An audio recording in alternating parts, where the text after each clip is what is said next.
Confronting the dark side of drive. Who are we really? Addressing issues, not making tasteful. Or, welcome to another episode of Artificial Radio, where we dive into the complexities of science fiction. Today, we are discussing the dark side of Doctor Who, a show often associated with joy, wonder, and adventure.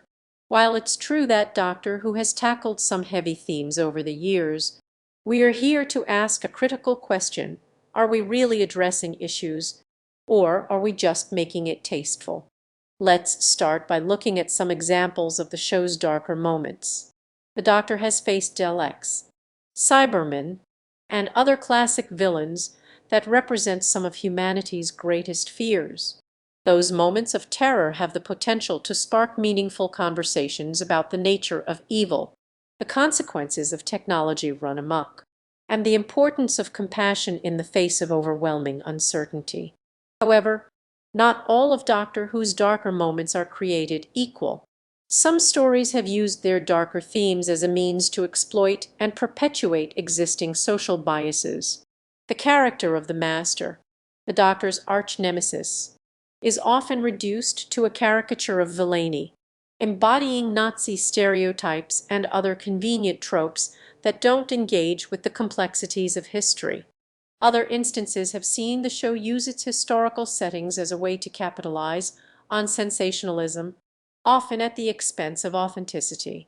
Think of the show's somewhat lamentable treatment of slavery, or its refusal to engage with the transphobic treatment of the character Danny Boy in The Day of the Doctor.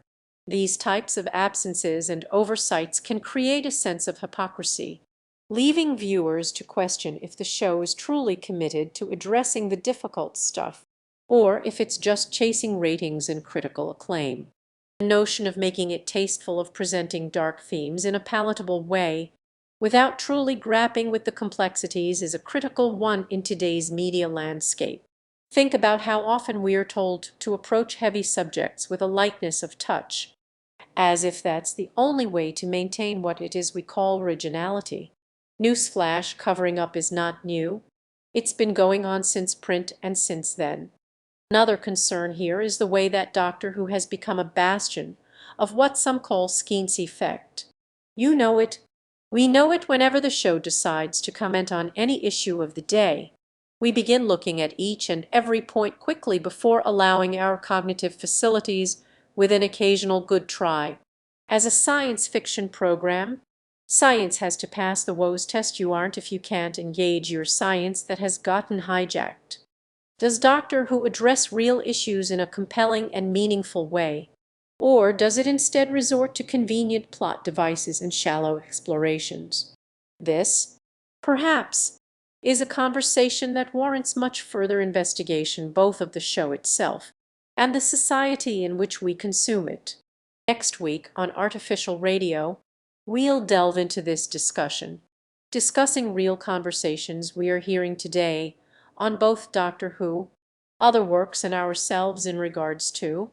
We'll examine other areas where darker subjects may or may not have truly met those objectives that touch what goes around science in more aspects, what's done as fact.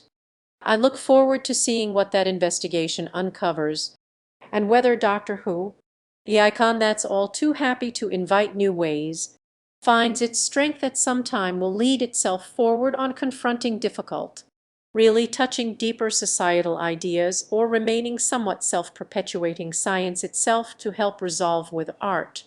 Will that time be tomorrow? Today? Perhaps only next year will that very interesting result actually exist.